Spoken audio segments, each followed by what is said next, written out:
All right, guys, you already know what time it is. It's time to talk about some Cavs basketball a little bit. Yep. But yeah, what's going on, everybody? Crazy Dog back with another edition of what I like to call a little Crazy Dog After Dark.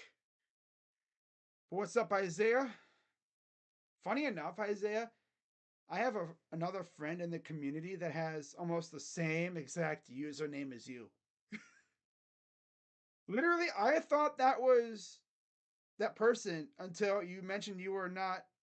Well, he's a LA fan, so that's obviously not you. But what's going on, Isaiah? How you doing?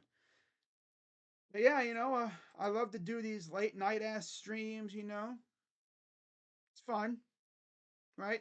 All you night owls be hanging out in the chat. This is where the shenanigans happens, right? If I do any streams during the day, I tend to keep those more professional, kinda. It's these streams where the shenanigans comes out, right? This is where the inner lunatic comes out.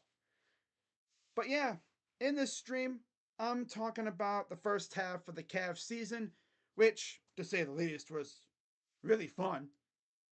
Really fun. What's up, Jacob? Yeah, I watch Sports Fury as well. No, you're not Zay Faithful. Yeah. Low key, when I first saw you in the chat, I was like, wait, is that Isaiah? But no, that's no. You said you were not, yeah, because the other one's he's an LA fan.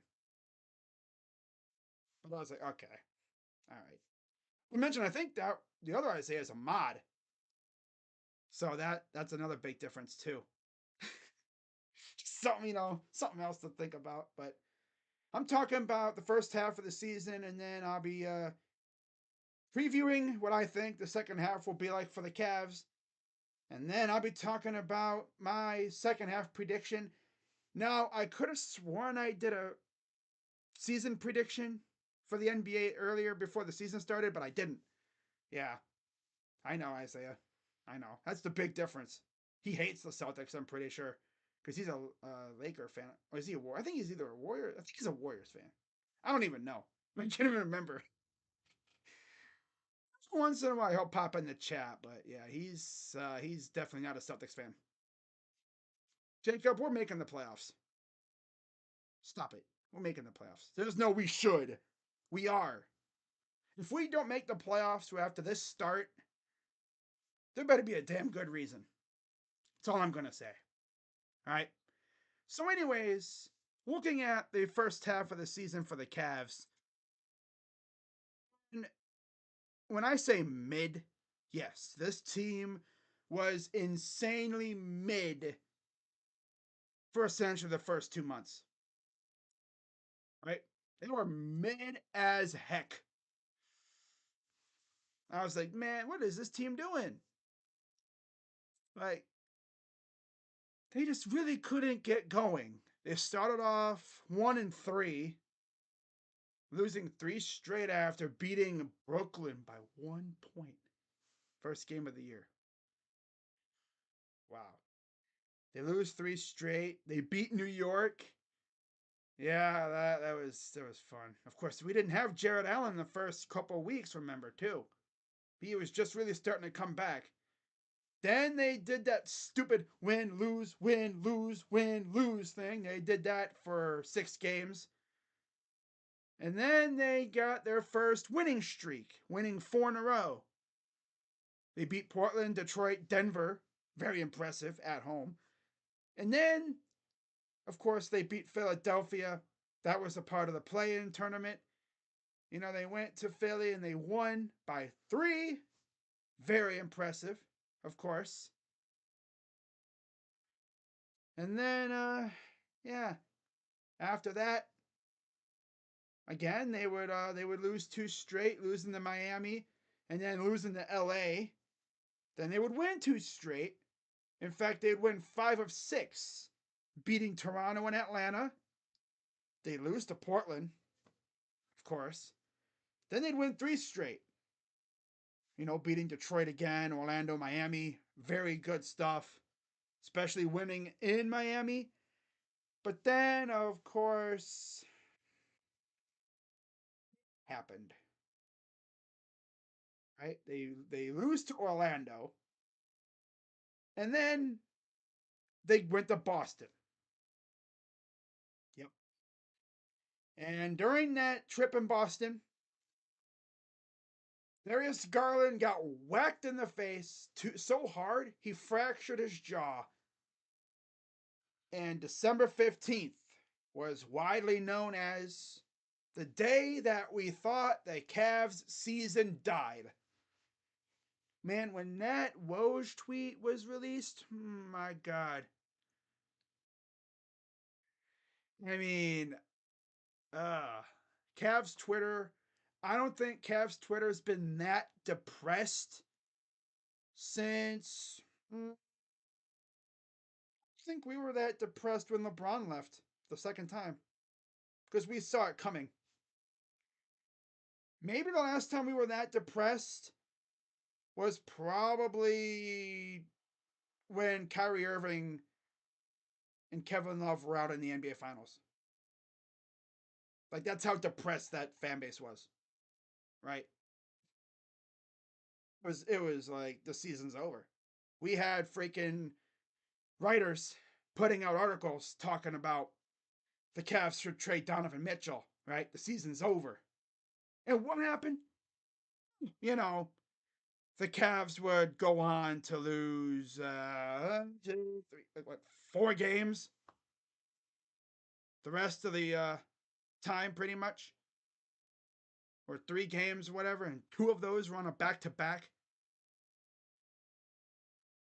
No, one of those was on a back to back, losing to New Orleans.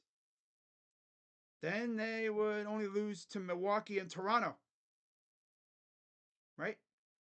Yeah, they would lose to Milwaukee, Toronto. They would lose again to Milwaukee, and then they'd get that comeback. They'd get that lick back, I guess you could say. Yeah. And since that game, we've only lost 1 game since, and that was a heartbreaker at home to Philadelphia. Like, talk about a response, right? You lose 2 franchise players, and they proceed to go on this monster run. And keep in mind that New Orleans game, they didn't have Spida either. Spida missed a few games too. So there was a couple games where they didn't have anybody. They didn't have Mobley, Garland, or Mitchell. And yet they went out there and they kept winning. I think it was that stretch that showed Kobe and the others in the front office that, yo, I don't think we need to make a trade. This team is deep and good. They don't need to make a trade. Now, if we had stunk through that era, through that stretch, they might have made a trade because they would have felt like they would have had to save the season somehow. But no, they didn't need to make a trade, and they didn't. Yep. Would you want LeBron back if there was a scenario? Only in free agency. I'm not trading anything for him. The Cavs are a scary team. Garland, Spider Mobley. Oh yeah, I've been watching your channel since Baker. Damn, it's been that long. That's crazy. Yeah, that was probably the most fun stretch of games we've just what we just went through pretty much before that loss. Like we were seeing avalanches again. Like this is fun. I mean, remember after that loss to Milwaukee, we proceeded to spank Milwaukee, beat LA. We beat up on Detroit and Memphis, although that was right, I think, when the guys came back and they were just starting to get going. But then we spanked San Antonio. We crushed Sacramento at home. We go out and we take care of business against Washington. Whoop de doo. But then we go out and in a span of really 2 games in 3 days, we spank the crap out of Brooklyn and Toronto. Yep. And then we lose to Philly. That was just one of those games where they won't miss. We did everything we could, but they would not miss. It's crazy, man. Buddy Hield and Kelly Oubre continue to cook us. And then we go out and beat Chicago in front of the whole nation, which is nice, on national TV, right? Oh, yeah, going into the break 36-17. And it's crazy because I believe they were like 18-15. No, they were, yeah, they were right around there when those guys, December 15th, they were 13-12. Oh God. They were 13-12 when that tweet was sent out saying Darius was out for what was it, 6 to 8 weeks, 6 to 8 weeks or whatever it was. 4 to 6, 6 to 8, whatever. He was out for a while. Yep. The day that we thought our season died, the Cavs were 13-12. Coming off back-to-back losses to Boston. They only responded by losing, what, 5 games the rest of the way? Yeah. They were 13-12, and now they're 36-17.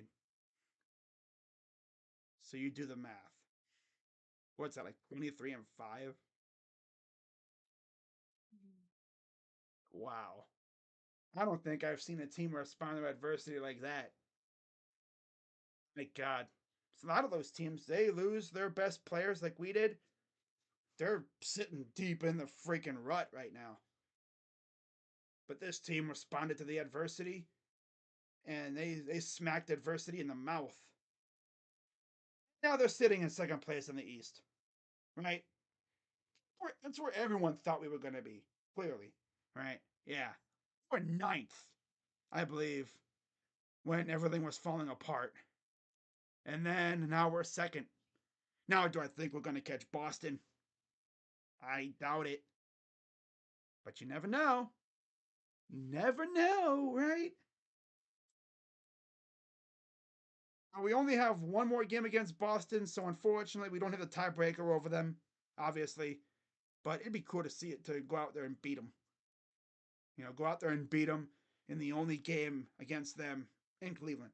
But you look at the schedule coming out of the break, and yeah, the wrap up February, it's not bad.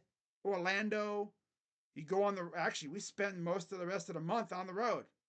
We're home against Orlando. Next day, we're out in Philadelphia. Yeah. So Thursday, Friday, back to back, right off the bat. Damn. Then Sunday, you're in Washington. We'll see how that goes. And then you have Dallas at home. And then you go out to Chicago. Another back to back. Damn. 2 back to backs in 5 games coming out of the break. Jeez. And then that's how you end the month. And then you start, then you, of course, you start the month of March, right? Yeah. Month of March will be tough. New York on the road, I mean, Detroit on the road, that shouldn't be that bad. Then you have New York at home on ESPN. Then you have another back to back, home against Boston. Then you go to Atlanta. And then you have Minnesota at home. Then you have a home and home back to back with Brooklyn and Phoenix. And you have New Orleans. Then you go on a road trip where it's 5 games and 5 out of 6 on the road. That's lovely. The one game at home just so happens to be against Miami. Okay. But yeah, you have a road trip against New Orleans, Houston, Indiana, come home from Miami. Then you go to Minnesota, Miami. Then you have Charlotte at home. Then you go to Charlotte. And then March 29th, you have Philadelphia. The 31st, you have Denver. By the way, Philly at home, Denver on the road. In fact, this is the start of the last road trip of the year. March 31st against Denver. Then you got Utah, Phoenix, and then you end your road trip in LA. Then you have 3 days off, or a couple of days off. Then you come home to face Memphis, Indiana, and Charlotte again. And of course, that Charlotte game is at 1 o'clock Sunday afternoon, last game of the year. If everything goes as planned, we're not going to see any of the starters. Just like last year. Yep. I'm probably not going to wind up streaming that game either. Unless there's something at stake. Which, if we're as good as we should be, I don't think there'll be anything at stake.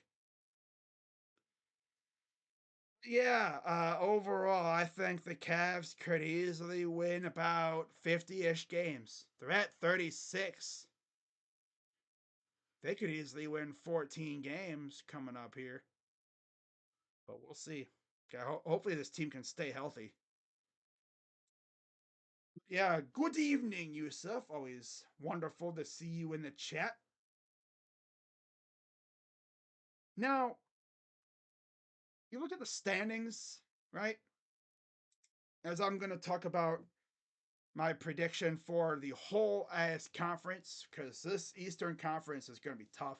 I'm also going to talk about the West, too.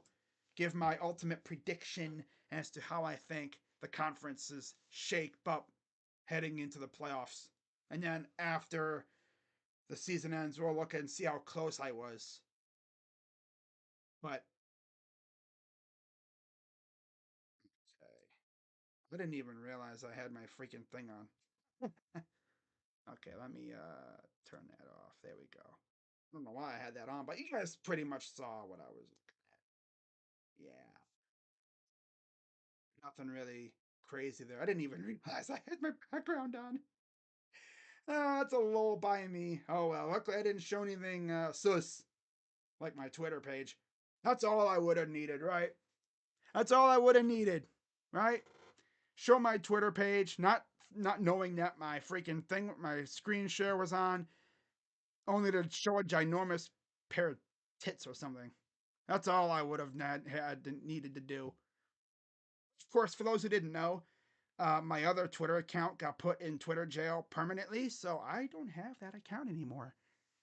Yeah, so maybe all the crap that was on that account, because I'll tell you one thing, that account was poisoned pretty much with tits and stuff. There was a lot of tits. Were you following those accounts? No, they just pop up. Other people be retweeting that stuff. There's accounts that I followed. I thought they were, sports accounts. No. They were horny. Eternally horny. So, yeah. Maybe it was a good thing that I lost that account. Because it turned into a massive trolling account, honestly. It used to be so, chill. Then I decided to start trolling. I think that's what got me. I decided to turn into a ginormous troll. Oh well. What's up, Paramjot? What's goody? What's goody in the hoodie? Yeah. So we look at the standings right now. Boston's number one, comfortably ahead of Cleveland, who's second, 6 games back. Still can't believe we're second. I love it though. Milwaukee is sitting in third. The Knicks are fourth. Philly's in fifth. And right now, I tell you what, not gonna lie, a Knicks Sixers playoff series would go kind of hard. Not gonna lie. Just on how those two fan bases act. Oh yeah, every game would be a war.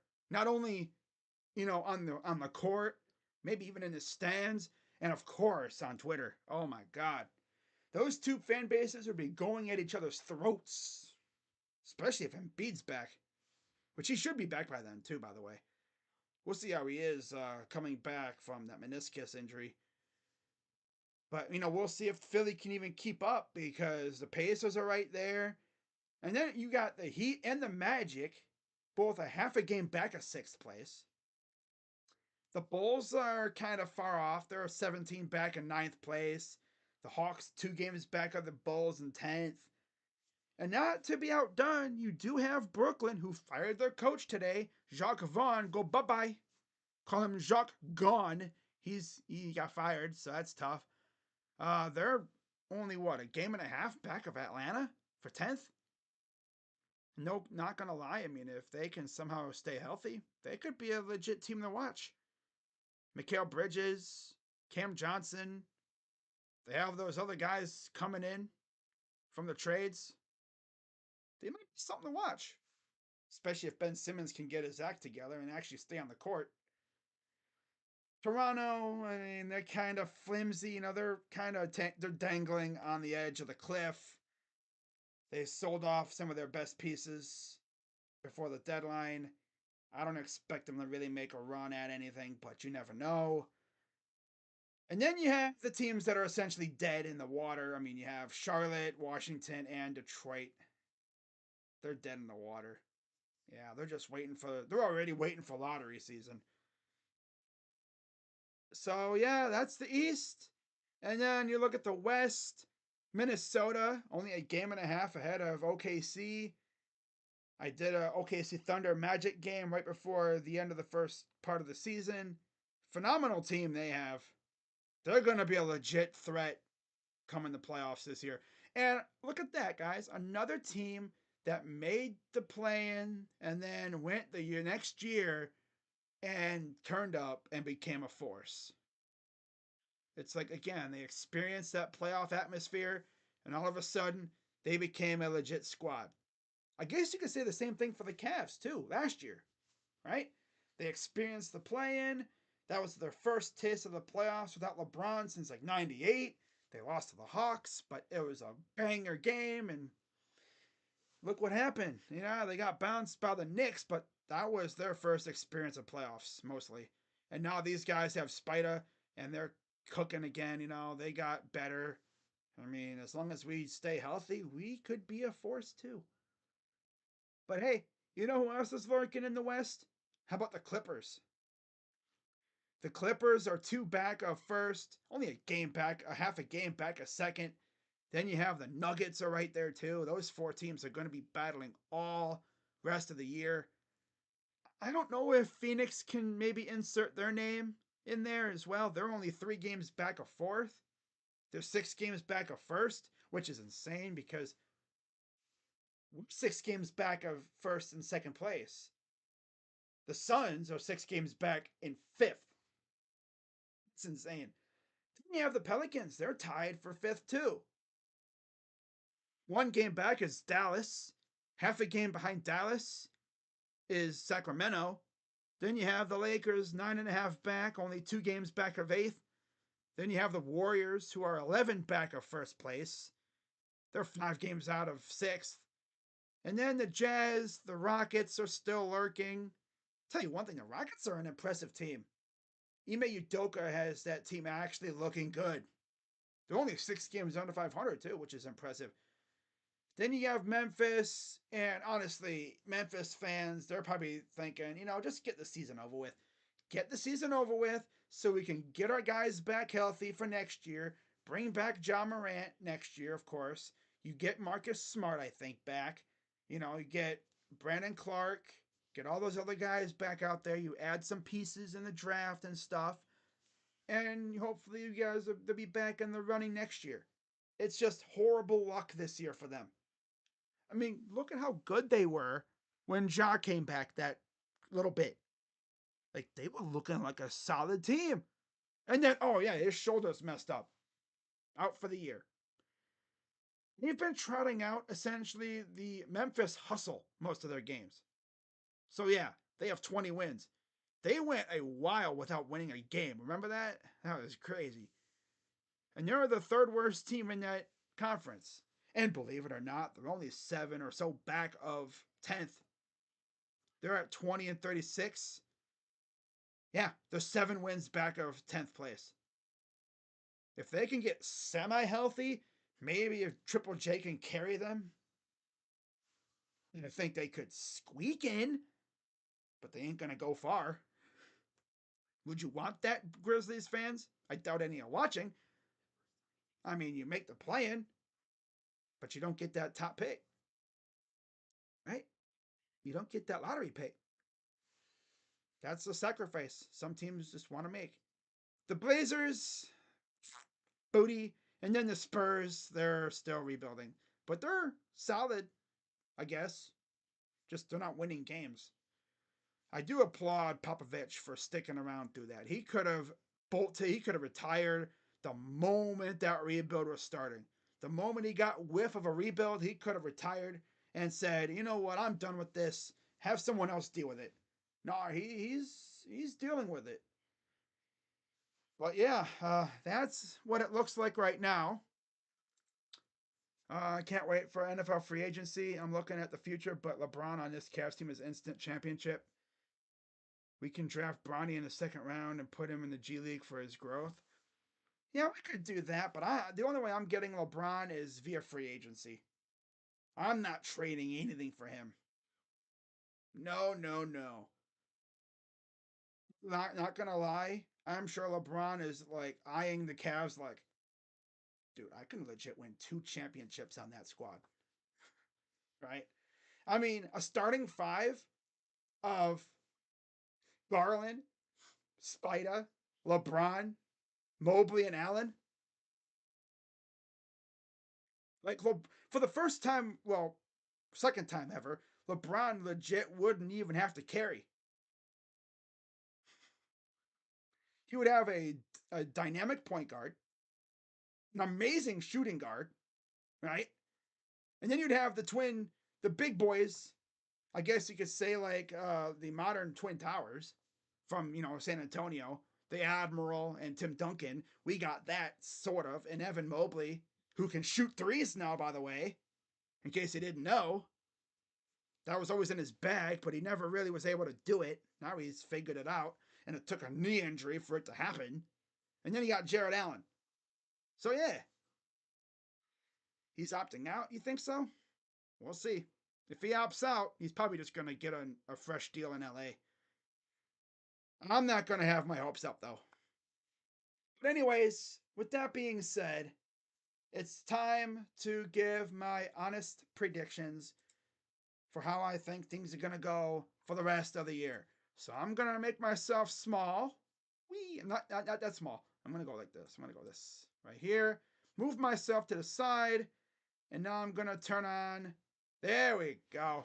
All right. So as you can see, I sorted it out. 1 seed, 2 through 4, 5 to 6, 7 to 8, 9 to 10, and then lottery.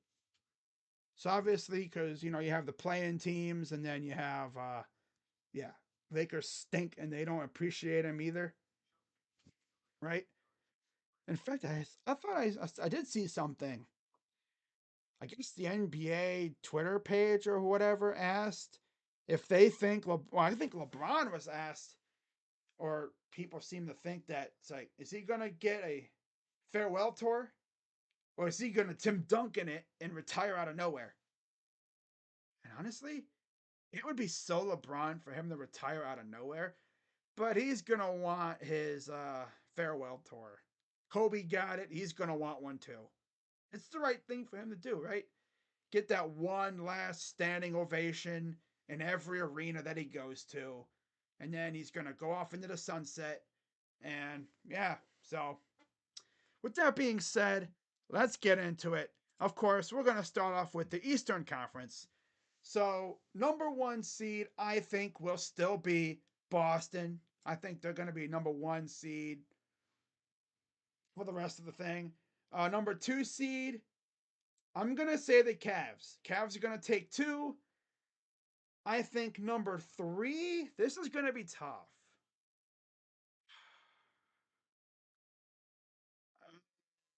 I think somehow the Bucks are going to stay number 3.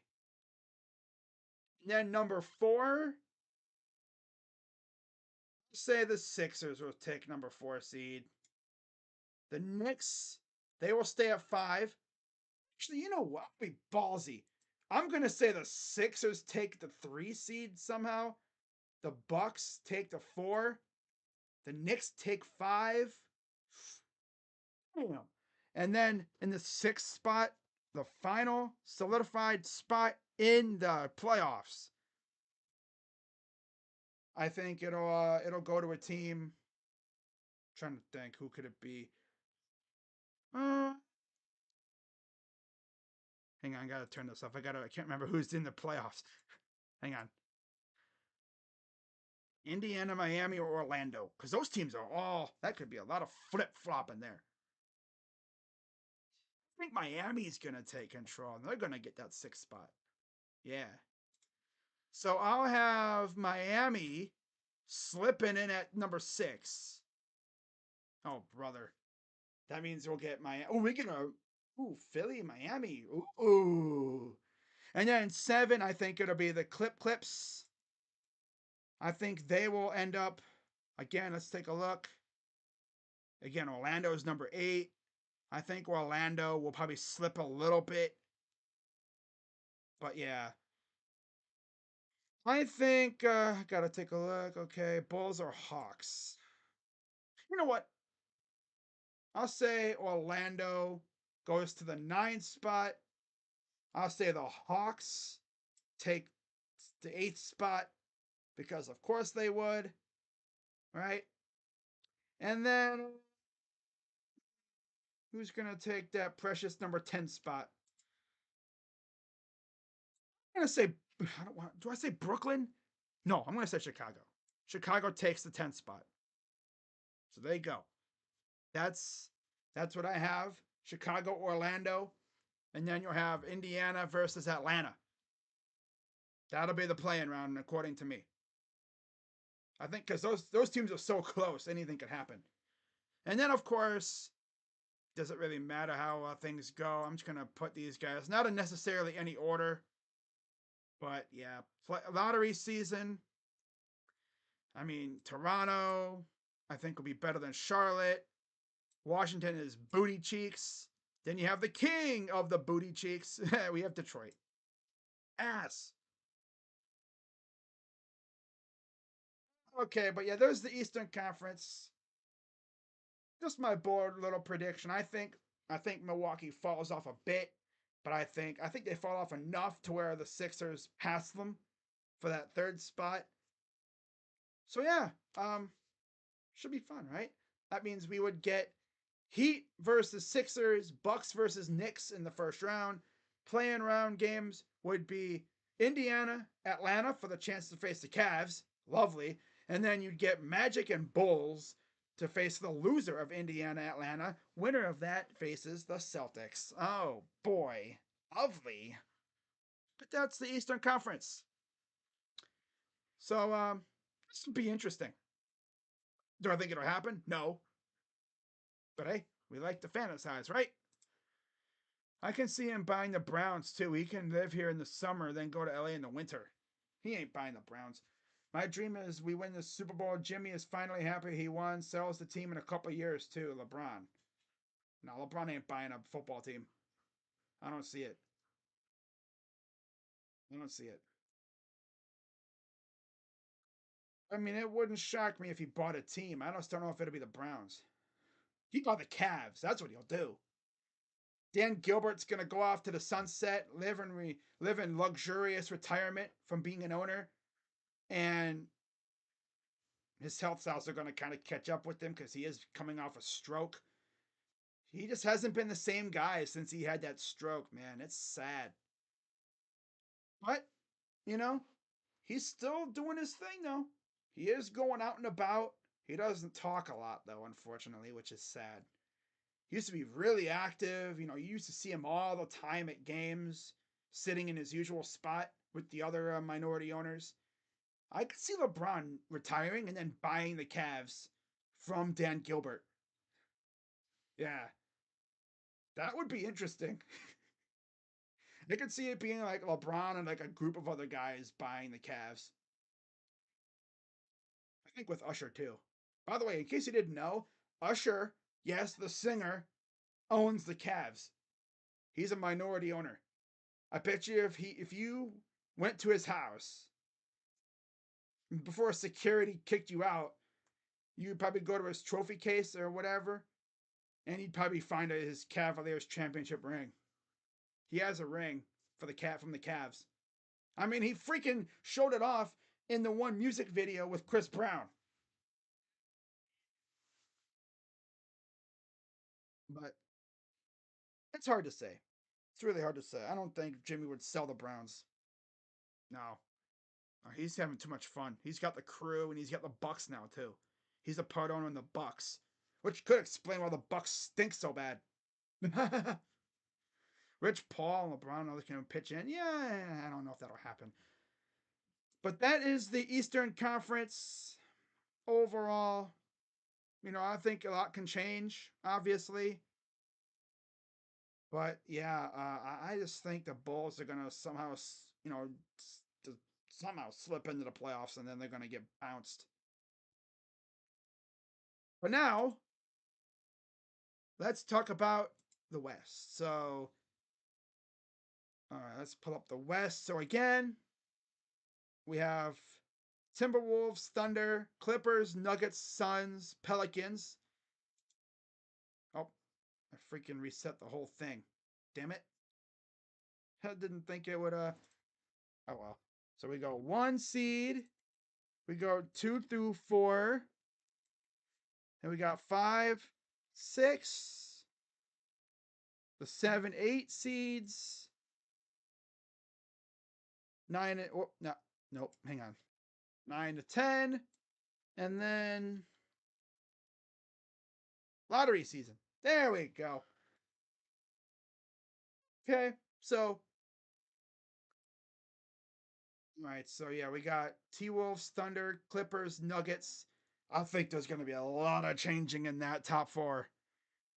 I don't know if any of the other teams are going to catch them though, but I think. All right, so let's pull it up now. Okay, you have to keep doing a lot of flipping back and forth, guys, just so you know.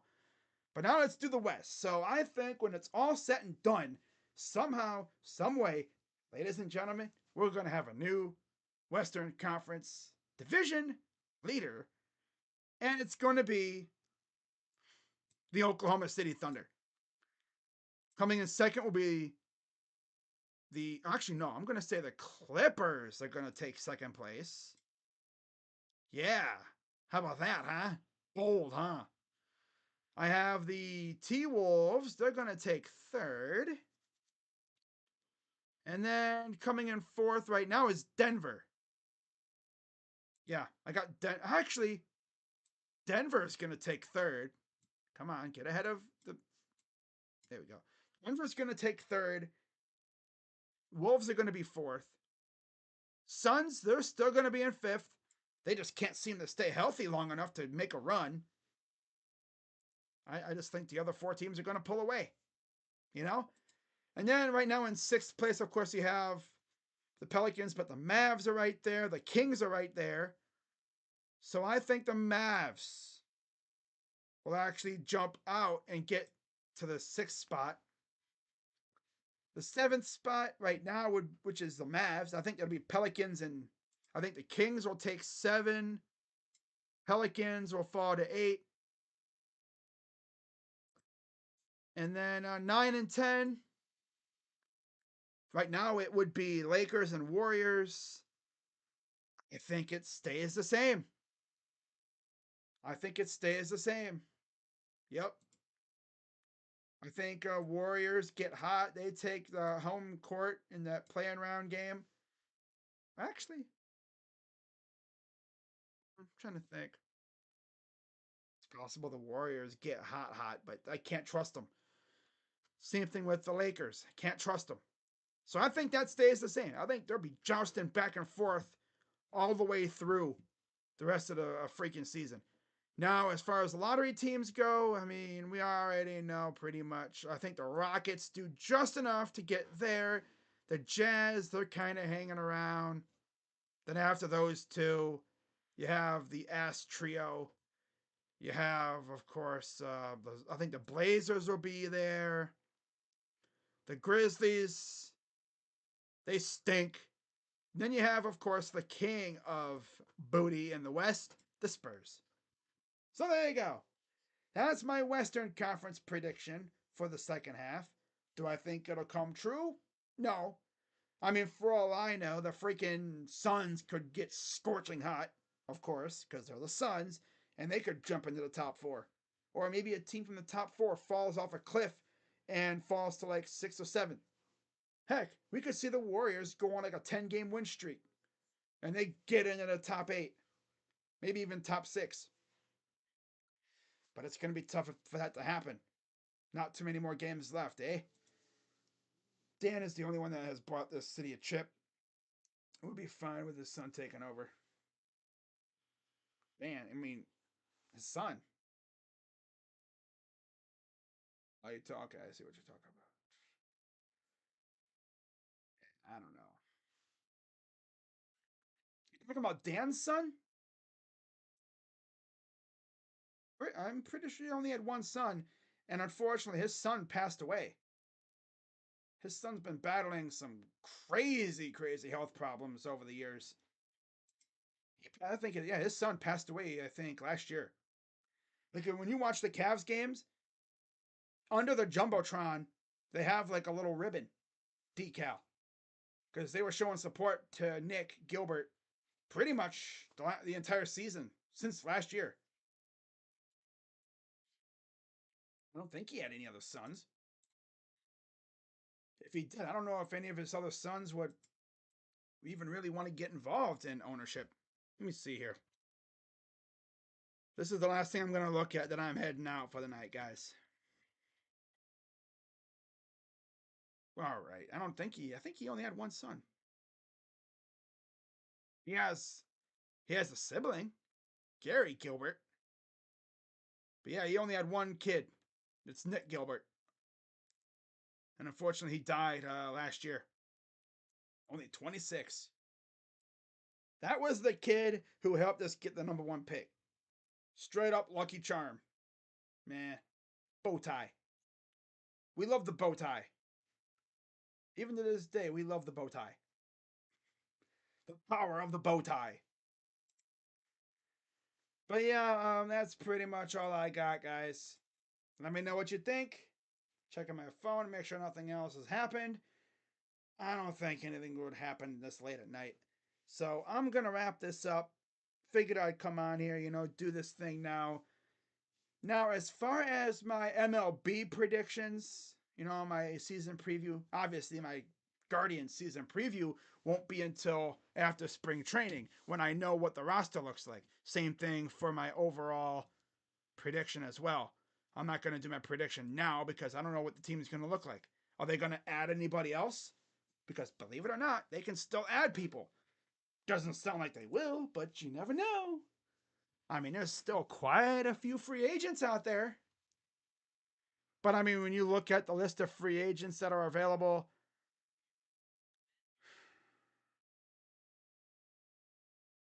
like I'm gonna look at the free agent list for the MLB and just see if there are any that the Guardians could possibly look at. I don't think they would.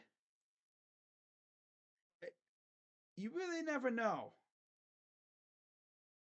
Especially if they ain't liking what they're seeing in spring training, right? If some of these kids ain't looking like they're going to be good, maybe they decide to bite the bullet and go after some veterans to help this team out, especially if you're trying to compete. Because I don't know what this team is doing. I can't get a solid read on this damn team right now. Like some people say that they're trying to compete, but the way they're acting, they don't really care.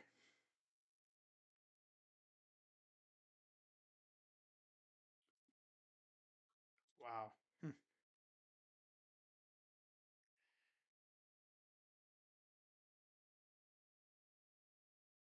So let's take a look. Okay.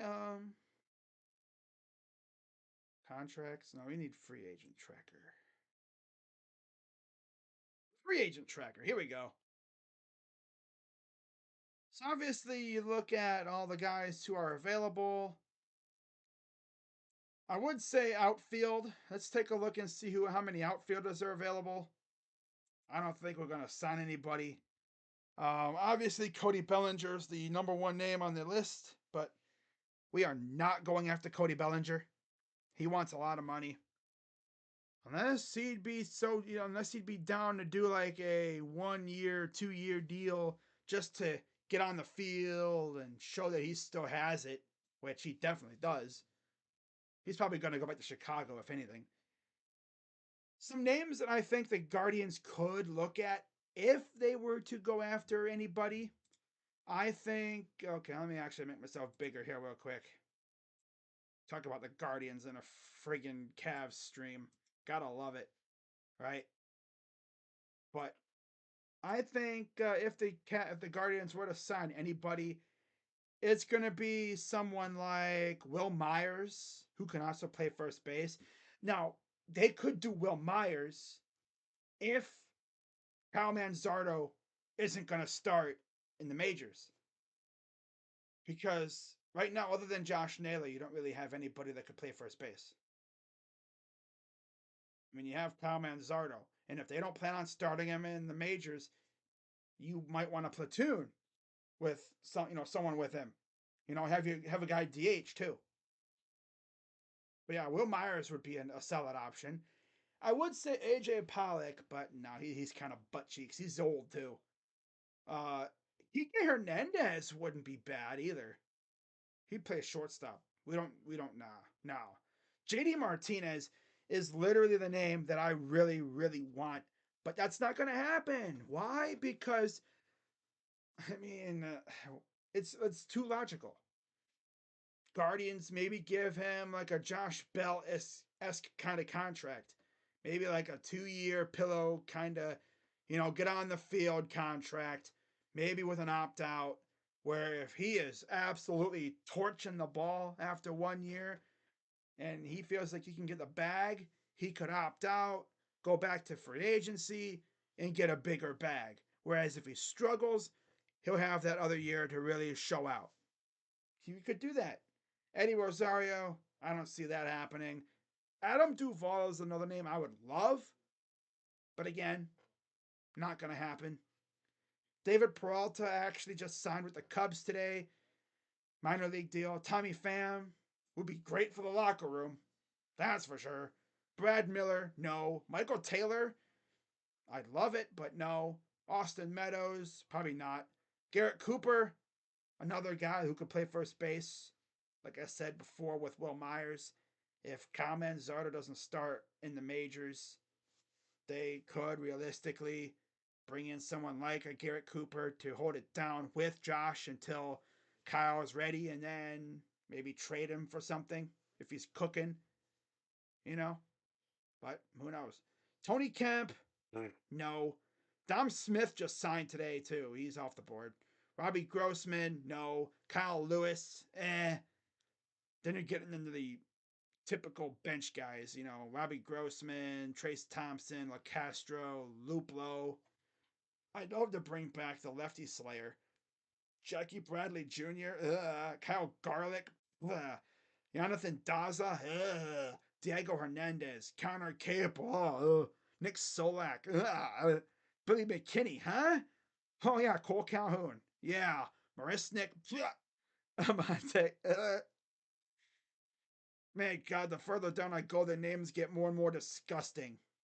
Lolo Sanchez. That's the name we're going to bring in. Yeah, Ty Kelly, Adam Engel. Here's the guy that we could bring in, Walking Cabrera. mm.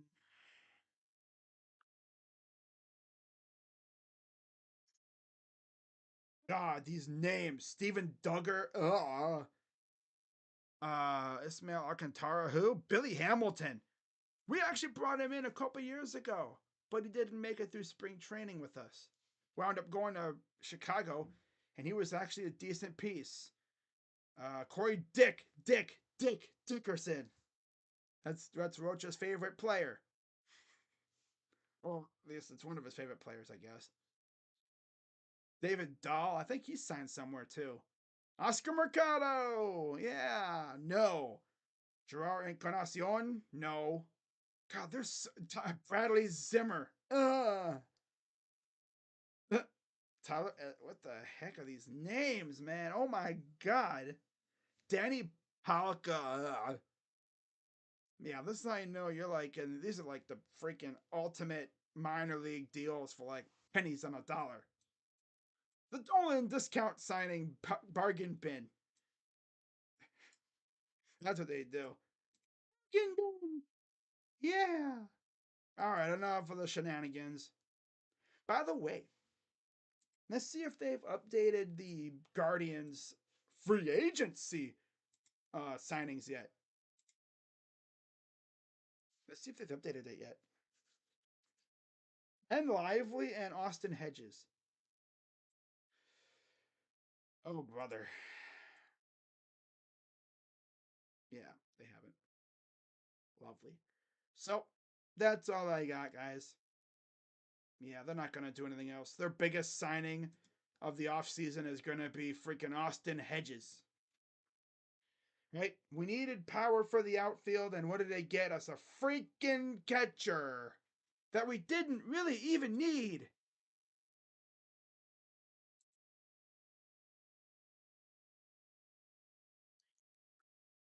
So, yeah, with that being said, I'm going to wrap this up and hope to see you all on Thursday when the Cavs are back in action. Korean media are reporting. Oh, wow. So Hyunjin Ryu going to Korea, huh? Oh. He gonna pull a freaking what's his face? Tanaka. Yeah, going back to his roots. Hyunjin Ryu signed with his ex-Korean club Hanwha Eagles. The Eagles are saying nothing has been finalized. Oh, cool. Okay. Yeah. A lot of it's probably, end of the career, go back home, play another year or two, and then officially retire. Because he's been playing for a while. Well, Brennan getting cage work. Damn.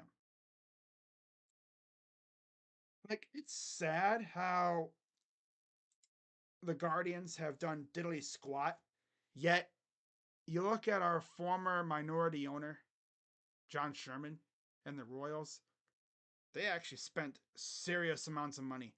And anyone that uses the Bally's sports excuse, um, Kansas City's got Bally's as their broadcast partner, and they're spending like crazy. Granted, they didn't have the problem that we did. But literally, Chris Antonetti said that he literally came out and pretty much said that the Guardians are probably not going to sign anybody else because they want to see what the youngsters do. So they're essentially saying we're not trying to contend this year. Yeah, I mean Tito retiring pretty much put an end to the contention. But it's like, bro, you said you were going to contend when you extended Jose Ramirez. You're really going to squander this whole entire contract extension of Jose, aren't they?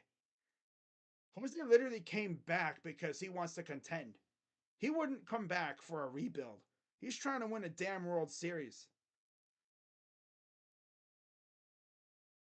Honestly, if I'm Jose, I'm walking into Dolan's office with my interpreter and I'm like, hey, go on and sign some freaking people, you freaking scrub. I didn't resign here to freaking go through a rebuild. I don't have a no trade clause. I mean, I have a no trade clause. How about you freaking go sign some good players so we can go win a damn World Series before I retire in like 5 or 6 years? Or maybe 8 or so years. I don't know how long he'll be playing for. Poor guy has to carry the offense every damn year because nobody else shows up. I mean, maybe they'll sign somebody out of nowhere. I mean, I can't believe there's so many good free agents still available. It's insane. I mean, I'm going to look up the freaking thing again here. I know we were talking about Dan Gilbert a little bit ago. It's actually sad how our two owners, right? that are most aggressive, that spend a lot of money, are guys that technically kind of have skeletons in their closet. They're not, the most innocent people. I mean, Dan Gilbert, notorious douchebag, kind of, he's kind of mellowed down after his health scare, but he was a douchebag back then with the whole LeBron James letter thing, you know. I mean, he was kind of scolded like we were. We were all bent out of shape because LeBron left us out of nowhere. And then Jimmy Haslam, he's a low key criminal. Dude's out here, with his truck stop thing. That he's dirty too. And then you got the cleanest owner that we have. It's a cheapskate. Yep, a damn cheapskate in a sport with no salary cap. I mean, I know Cleveland isn't the largest market. San Diego's not a large market either. Out here spending damn near $1 billion on their infield alone. We probably haven't spent $1 billion since the Dolans bought the team. They've probably spent barely a few $100 million total. Our largest contract given out to a non Guardian player was, I think, what, Edwin? That was like $60 million for 4 years. And I think he made it through 3 of those 4 years. And then he got hurt, and then we traded him away. But, it's insane. David Blitzer's slated to take over in the next, 3 or so years. I actually saw where there's a clause that if he really wanted to, if the Dolans allowed it, Blitzer could take over immediately. But the Dolans are going to be like, no, no, we're going to keep control as long as we possibly can. I mean, Blitzer would be like looking at him like, you think I don't know how to run a team? I'm part owners of the freaking New Jersey damn Devils and the freaking Sixers.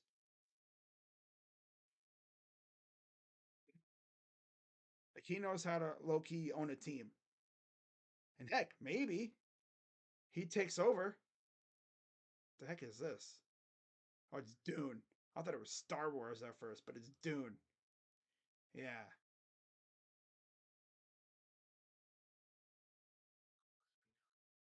Wow. Yeah, Dune Part 2. But it's actually insane seeing how many of these freaking free agents are still available. Like, are we actually going to have guys still available before when the season starts? Like, I know a lot of them are probably just going to wait until spring training gets going because then teams are going to see what they have, and then if they when they see that guys aren't doing it, they might go out and sign some guys to fill in spots. But my goodness. Okay, let's do that. Okay, so here's all the guys that are available. All right, so Votto available, Bellinger, Longoria, Crawford. Brandon Crawford? No, we're not getting a shortstop. No, no. Votto would be interesting because it'd be hilarious to troll Reds fans by bringing in Joey Votto. And I know a certain Reds fan would have a damn near freaking corner. He'd have a stroke if he saw Votto playing for the Guardians. He would freaking have an aneurysm. I mean, bro, he would lose his damn mind. I mean, I don't even know if I'd want to make a video talking about the signing. Because he probably wouldn't even know about it. He'd see my video and he'd think I'm trolling. And then he would see a picture of Joey Votto in a Guardians jersey and he'd probably want to throw his freaking TV out the window. I mean, after all, he would be playing for the better team in Ohio. And he'd be one hell of a locker room presence, that's for sure. In fact, if you think I'm trolling about Votto being a Guardian, someone on Twitter talked about him being a Guardian too. And then Bleacher Report did like a little matchmaker thing.